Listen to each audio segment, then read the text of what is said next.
Dios les bendiga, hermanos. Dios les bendiga, amigos. En este día, en este Viernes Santo, estamos precisamente a marzo 25 del año 2016, donde estamos celebrando ya el Viernes Santo en este año, y donde el día de hoy, hace más de 2000 años, nuestro Señor Jesucristo fue crucificado. Nos dice el libro de Marcos que a la hora tercera fue cuando lo crucificaron en el monte de la Calavera. Esto es a las 9 de la mañana del tiempo judío, y que estuvo en esa cruz 6 horas, porque él murió hasta la hora novena. En la hora sexta se llenó de tinieblas la tierra. De la hora sexta a la hora novena estuvo lleno de tinieblas, y hasta la hora novena murió.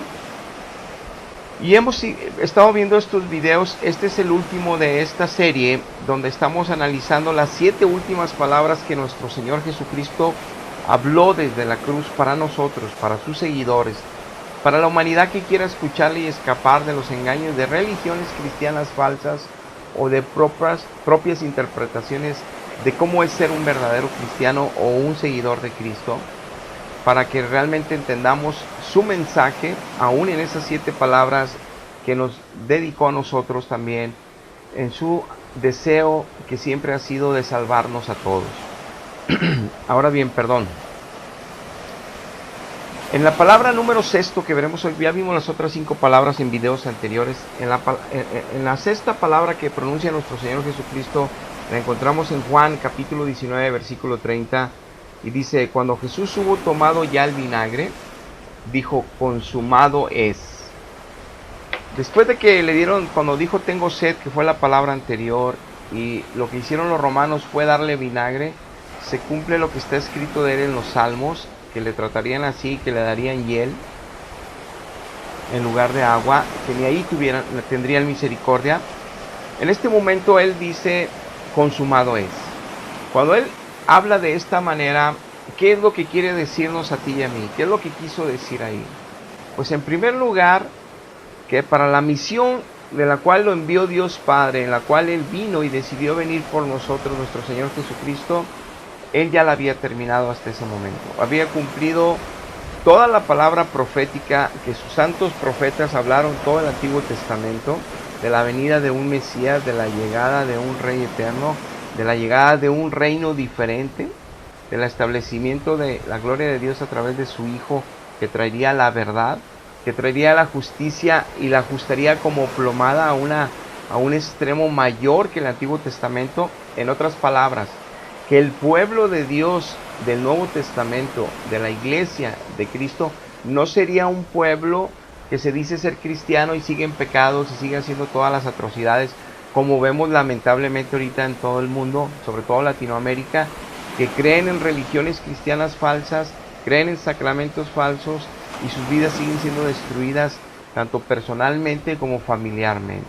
Y obviamente se manifiesta el caos social y mundial. No, sino que dice Isaías que este justo, este Hijo de Dios, traería la justicia y nos mostraría la verdad de él a un nivel donde traería un pueblo de santidad y de alabanza en espíritu y en verdad, que adorara a Dios, donde la justicia de él sería medida con plomada, es decir, sería más difícil salvarse que en el Antiguo Testamento. ¿Por qué lo pongo así? Porque todo lo recibimos por gracia, gratis, sin merecer en Cristo. Él hace todo por nosotros en la cruz y nos salva. Pero nos entrega ese paquete tan grande, esa salvación, deposita las arras, su Espíritu Santo en nosotros, que son las arras de nuestra redención. Es decir, es el compromiso de que Él se va a hacer cargo de nosotros. Es la responsabilidad del novio que dice: yo te voy a mantener si permaneces conmigo. La única cláusula que nos pone Dios es: si permaneces conmigo, yo soy la vid verdadera. Tú eres un pámpano que ya yo injerté a mi vid. Tú ya eres alguien que yo ya redimí por mi espíritu. Tú eres alguien que ya me conoces adentro en tu espíritu, no nada más en los oídos o en tu mente por religiones. Y ahora me conociste en espíritu y en verdad. Yo te injerto a mí, ya eres parte de mí, yo soy la cabeza y tú eres parte de mi cuerpo. Tú eres ese pámpano que está llevando más fruto. ¿Y más fruto de qué? De la justicia de Dios, de la santidad de Dios, del testimonio de un verdadero Hijo de Dios, que nos parecemos cada día más a Jesucristo. Dios no se conformó en dejarnos como éramos, si nos está llevando, como dice el libro de Romanos, a la misma imagen de nuestro Señor Jesús. Y como dice Pablo en Corintios, de gloria en gloria nos está transformando a la misma imagen del Hijo, para que el día que seamos llamados por muerte o porque Él venga, seamos irreprensibles, sin mancha y sin arruga delante de Él. Y como dice Pablo, para que no salgamos avergonzados delante de Él. Y como dice Pablo, que esa salvación se cuida con temor y con temblor. O sea, no es un ritual religioso, no es un sacramento religioso, no es una religión el seguir a Jesucristo. Es una verdad espiritual muy profunda que nosotros la vivimos cuando estamos cambiando de gloria en gloria la imagen de Él, y nuestra vida cada vez es más justa y santa, perfecta, o sea, íntegra, honrada. Y todo el mundo se da cuenta a nuestro alrededor. Y no solo que todos los días hablamos de Cristo y que todos los días interponemos palabra de Cristo para las acciones, decisiones y consejos que damos, y nuestra manera de vivir conforme a esos consejos de Dios, sino que también le declaramos alabanzas, con nuestros labios damos frutos de su santo nombre, traerlo a diestra y siniestra por todo lugar. Pero no como algo aprendido, sino como algo que brota de nuestro espíritu por la presencia de su espíritu. Cuando Él dice consumado es, se consumen todas las profecías bíblicas que se hicieron del Mesías, que Él haría esta obra gloriosa por aquellos que le van a amar en todos los tiempos, por su iglesia, para que encontráramos la salvación eterna en Él. Pero también se cumplen todas las promesas que Él tiene de herencia para todos los hijos, obviamente de su pueblo, todos los hijos de su espíritu, todos los que estamos lavados por su sangre y le conocemos en el espíritu. Hay una infinidad de promesas que Dios hace a sus hijos como herencia en Cristo, la herencia en los santos. Y esas promesas nos las está dando a través del tiempo que estamos caminando con Él como peregrinos y extranjeros en esta tierra.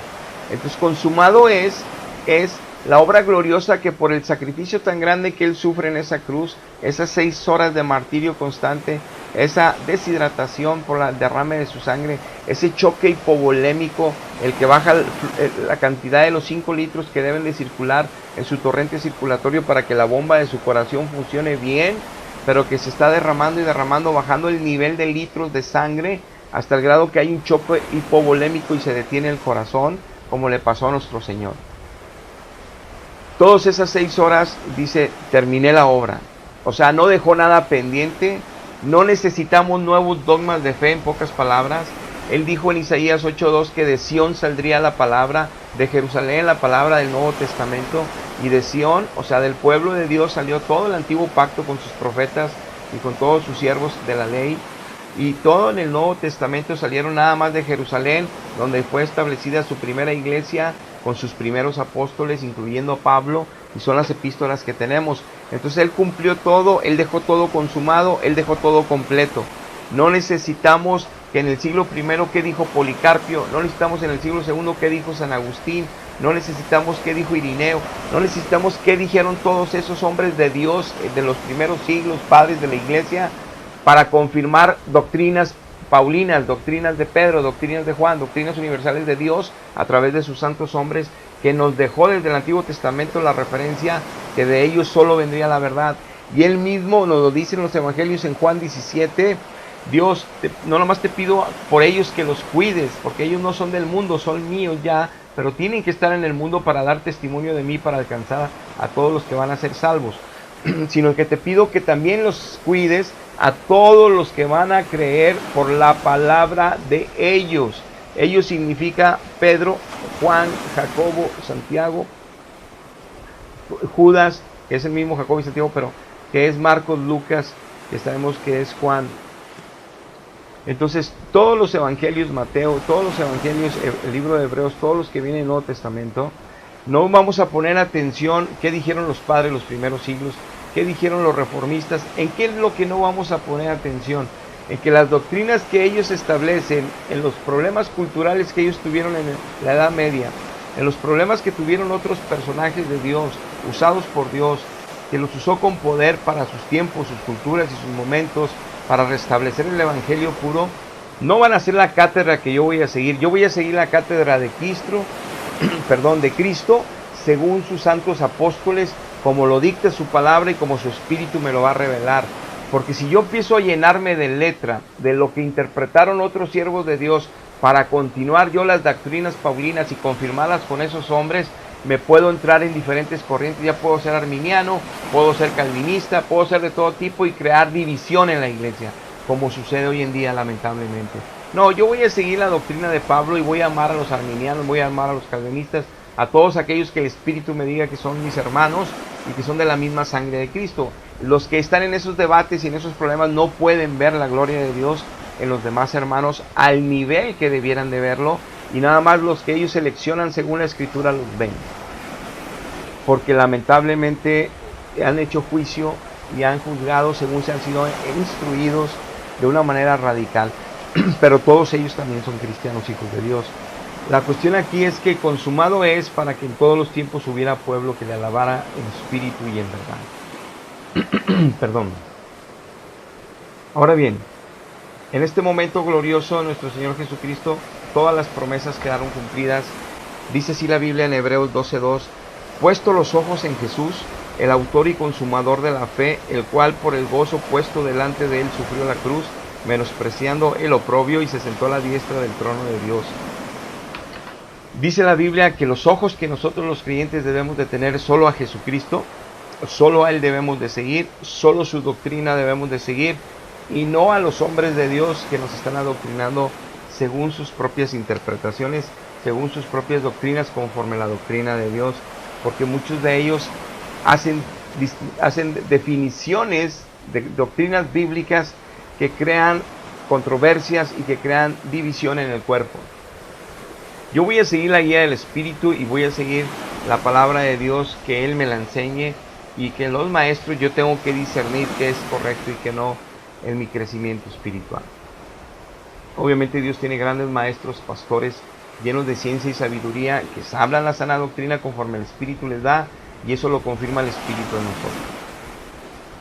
Pero mis ojos es en Jesucristo nada más.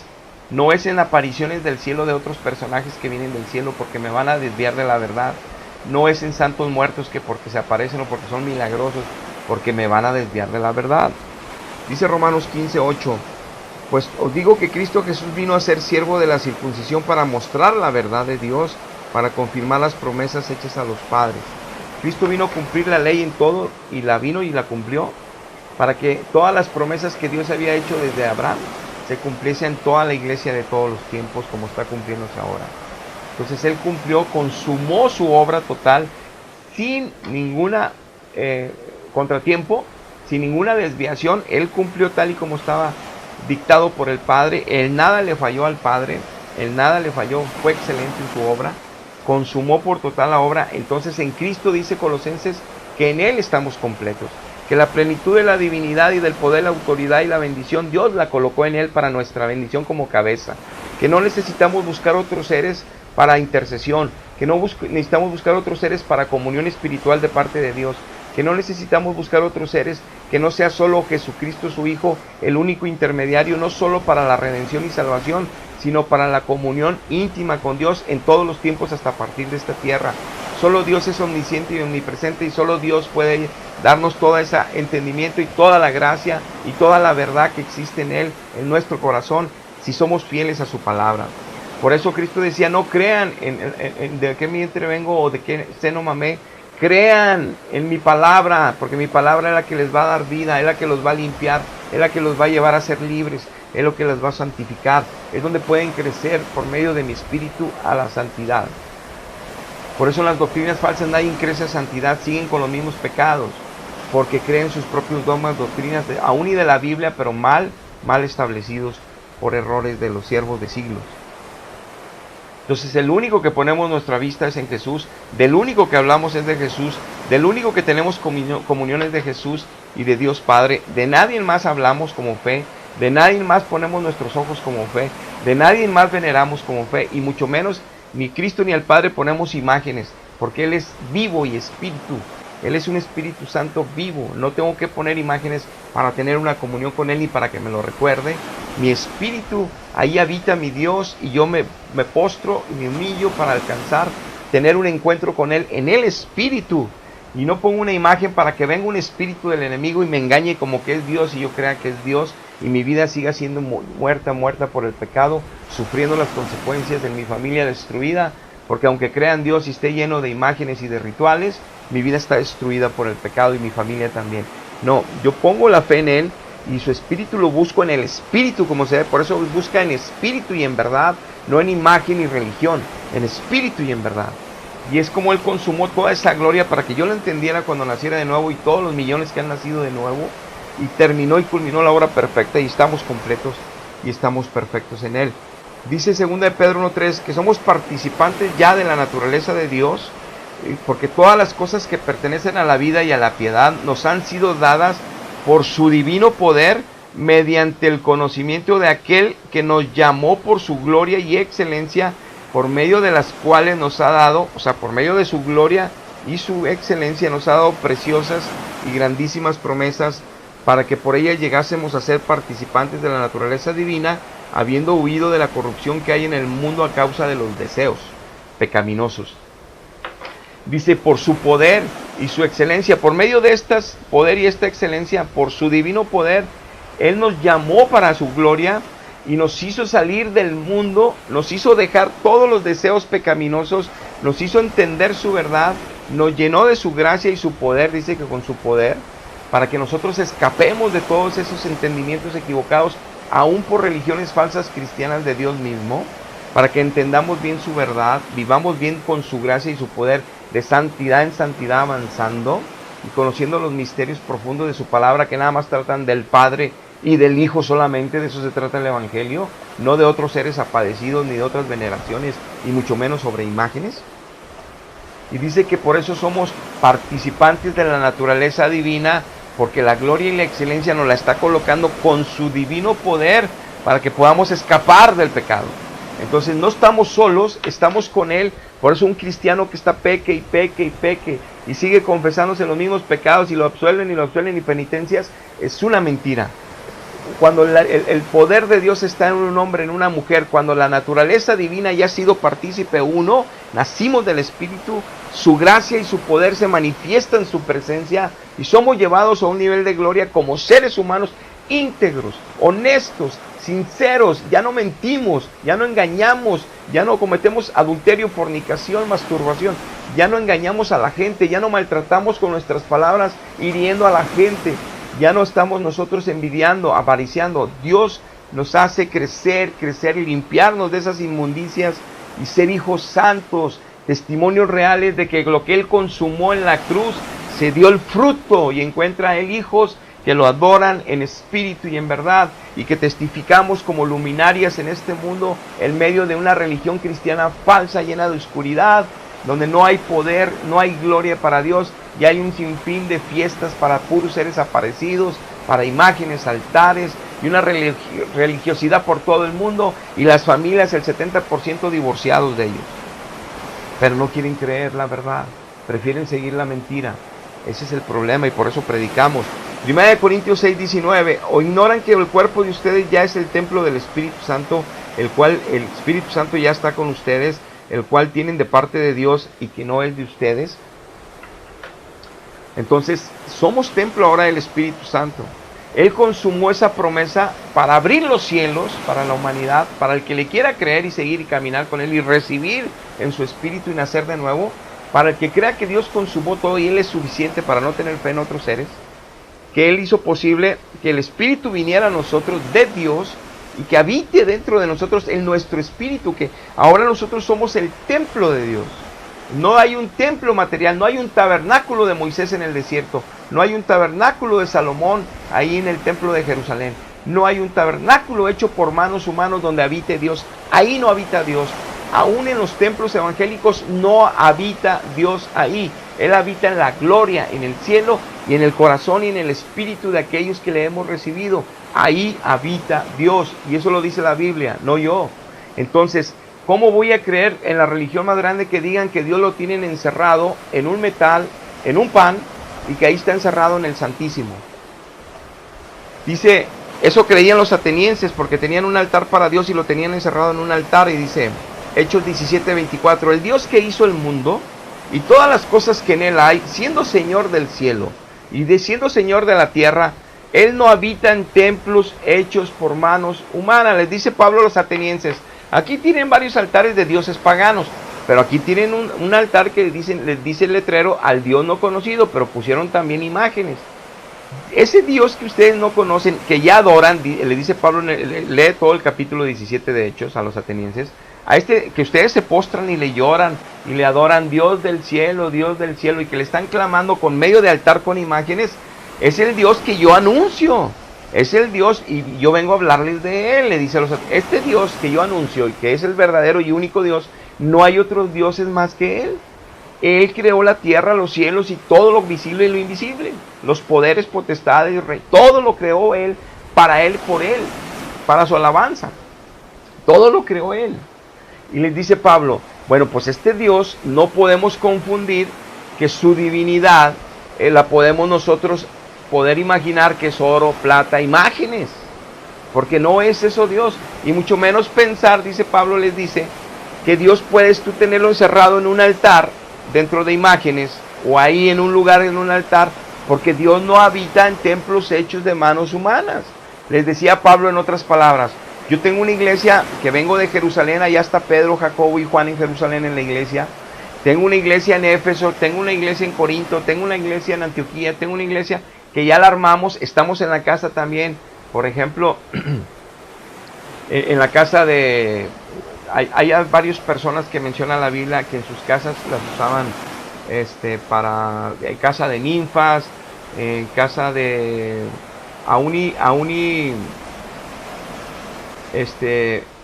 en el libro de, hay varios libros que mencionan que en varias casas se hacían los cultos, vamos, que no era un templo todavía, pero también habla de los templos que había en las ciudades. Y lo que Pablo les está diciendo en ese momento, lo que Pablo les está diciendo es, Dios no habita, yo vengo allá del templo, ahí no está encerrado Dios. Cuando nos reunimos como iglesia, como cuerpo de Cristo, invitamos al Dios Altísimo, aunque ya mora en nosotros su Espíritu, nosotros nos ha enseñado ese hermoso Espíritu de Dios a ser prudentes, a ser sabios y a ser correctos, para estar humillados delante del Dios Altísimo 3 veces santo, para invitarlo que descienda de lo alto, y que nos honre con su presencia en la congregación. Le invitamos para que tome lugar de honor en medio de nuestra congregación.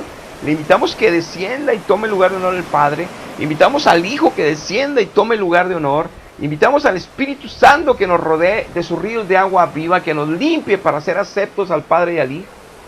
Pero ellos no están ahí encerrados esperando que lleguemos. Ellos viven dentro de nosotros y ellos están en su gloria en el cielo, es Dios. Entonces, consumado es para que escapáramos de todas esas mentiras y entendiéramos todo esto. Y por último te leo para terminar con esta sexta palabra, 2 de Corintios 7:1. Así que, amados, puesto que tenemos tales promesas, todas las que se están cumpliendo por la herencia que Dios consumó en la cruz, toda la obra, limpiémonos de toda contaminación de carne y de espíritu, perfeccionándonos en la santidad, en el temor de Dios. Todo el creyente tiene que estarse limpiando continuamente, tiene que estar creciendo en el temor de Dios, tiene que estar creciendo en la santidad que Dios nos regala a través de ser cada vez más parecidos a Cristo.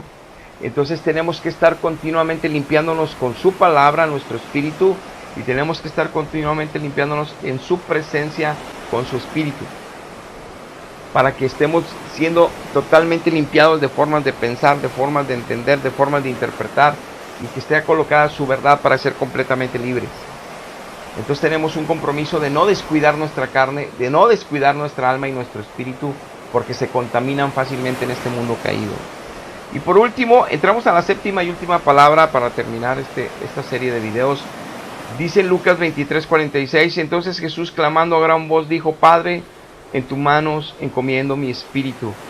Y habiendo dicho esto, expiró. Imaginemos aquella escena, ya totalmente falleciendo nuestro Señor Jesucristo con un dolor tremendo, después de 6 horas de tormento, más todo lo que sufrió desde la noche, pero 6 horas de tormento en esa cruz, crucificado. Llega el momento donde Él va a expirar, y lo que sale de su boca es un ejemplo, es una instrucción que nos deja a ti y a mí, y que nos dice y nos queda bien asentado y bien claro.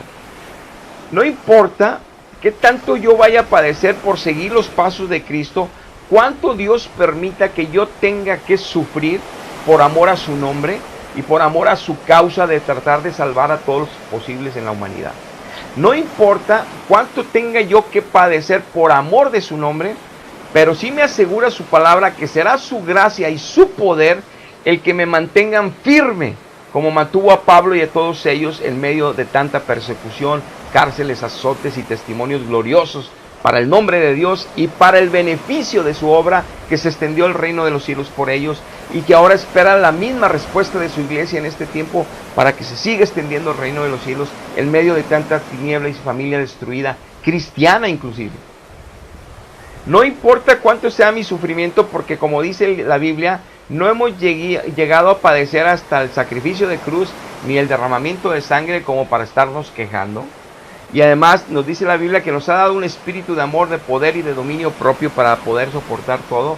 Y Él nos confirma en su fidelidad que no nos va a dar nada más de lo que no podamos soportar y vencer. Entonces, Él nunca nos va a dar, según el propósito y la vocación de nuestro llamado, algo más de lo que no podamos hacer, algo más de lo que no podamos atravesar, algo más de lo que no podamos realizar.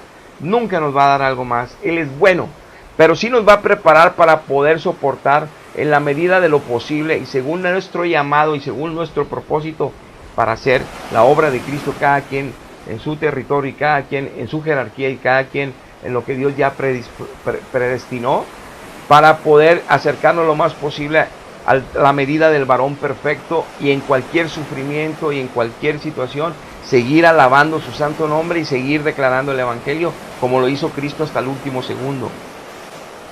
Pero eso nos demuestra que aún y que estemos en el peor tormento como lo estuvo Él, que jamás será a ese nivel, ningún hijo llegará hasta ese nivel, pero como Él lo estuvo, que nosotros tenemos que estar encomendando nuestro espíritu a Dios como Él lo hizo, que nosotros debemos tener nuestra confianza impuesta en Dios, que no nos hemos desviado de la verdad, que no nos ha metido temor el diablo, que sigue el amor tan firme que el temor no ha entrado en nuestra vida, aún y que todo está adverso, aún y las prisiones, aún las amenazas, aún y que te asesinen, que estamos firmes en la fe, que estamos confiando en Él, porque estamos en su mano, y si Él ya dispone y Él ya determina que se termine nuestra vida en cierto momento, tiene que ser glorificando, exaltando su nombre como lo hizo Cristo, que haya fruto para la gloria de Dios y que haya fruto para edificación de la iglesia y crecimiento de la iglesia en fe. Si no es una muerte que fue antes de tiempo, que no se cumplió toda la carrera de fe, que no se cumplió el propósito, y de eso hay miles de casos en el mundo, de cristianos que lamentablemente partieron antes de tiempo. Entonces tengo que cuidar yo esto, pero siempre entonces, aún en medio del martirio, de la persecución que hay contra los verdaderos hijos de Dios, de la persecución de Satanás y todas las huestes para querernos destruir, yo siempre debo manifestar mi fe en la confianza que tengo en Él, permaneciendo firme en la gozo de la salvación, aún y en medio de las tristezas y tribulaciones que viviremos, siguiendo, cantando alabanzas como estaba Silas y Pablo en la cárcel en el cepo cantándole a medianoche. Permanecer a ese nivel de fe, manifestando que Dios está con nosotros y no de religiones falsas, que nada más tienen sacramentos, ideas y espíritus de mentira que se mueven. Entonces, lo dice en el Salmo 31, esto de encomendar su espíritu también lo escribió David. Sácame de la red, el verso 4, sácame de la red que han escondido para mí, pues tú eres mi refugio. En tu mano encomiendo mi espíritu, tú me has redimido, oh Jehová, Dios de la verdad. Aborrezco a los que esperan en vanidades ilusorias, mas yo en Jehová he esperado. Me gozaré y alegraré en tu misericordia, porque has visto mi aflicción, has conocido mi alma en las angustias.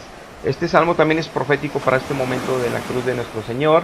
Y decía David, y nos dice Dios, que Él y la confianza de Cristo siempre fue en el Padre, aún en el peor tormento, aún y toda la adversidad que vivió. Y esa es la que tú y yo debemos de tener hasta el final. No importa qué martirio vivamos, no importa qué adversidad enfrentemos, siempre debemos estar con la confianza en Dios, que estamos caminando en integridad, en honestidad, siguiendo sus mandamientos, sin movernos a diestra ni a siniestra, para que nosotros tengamos la certeza firme y la confianza y el dominio propio de poder decirle con confianza, no importa que padezca y hasta la muerte pueda ser, si así lo decidiste, pero mi espíritu lo encomiendo en tus manos, pero no por unas palabras que yo declare cuando he sido infiel todo mi cristianismo, sino que por la fidelidad yo con certeza y con agrado y con gozo de salvación, como dice que Cristo con alegría fue a la cruz, porque sabía que traería fruto de salvación para el Padre, una humanidad que le alabaría en espíritu y en verdad, y asimismo tener esa confianza, certeza y seguridad que nosotros ahora ese espíritu nos tenemos depositado en Él, que nuestro alma y espíritu está confiadamente esperando el tiempo que Dios decida llamarnos, antes de tiempo o en el arrebatamiento, en su venida, como sea, pero que estaremos con Él para siempre, sin importar que Él determine para el ministerio y vocación de nuestro llamado, de qué manera terminaremos glorificando a Dios también con nuestra muerte.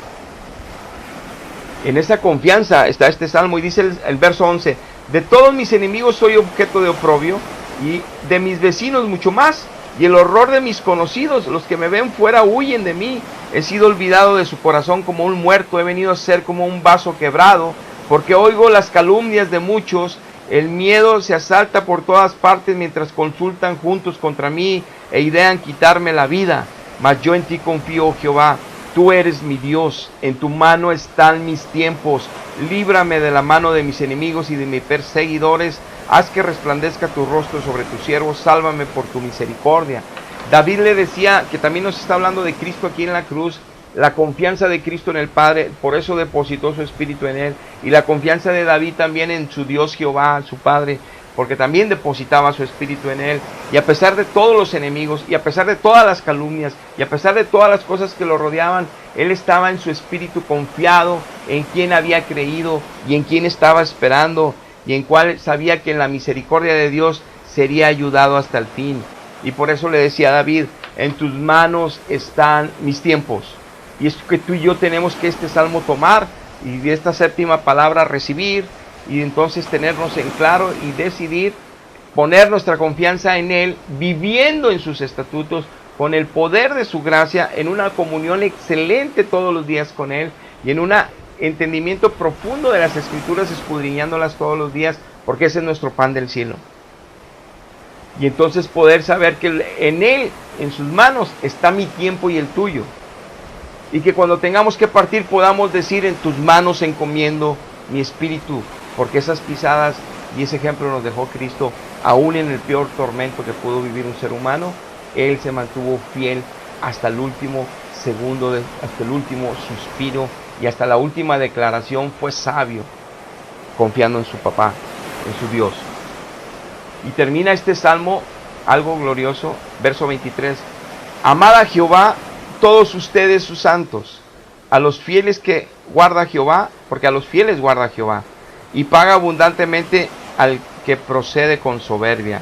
Esfuércense todos ustedes los que esperan en Jehová, y tome aliento vuestro corazón.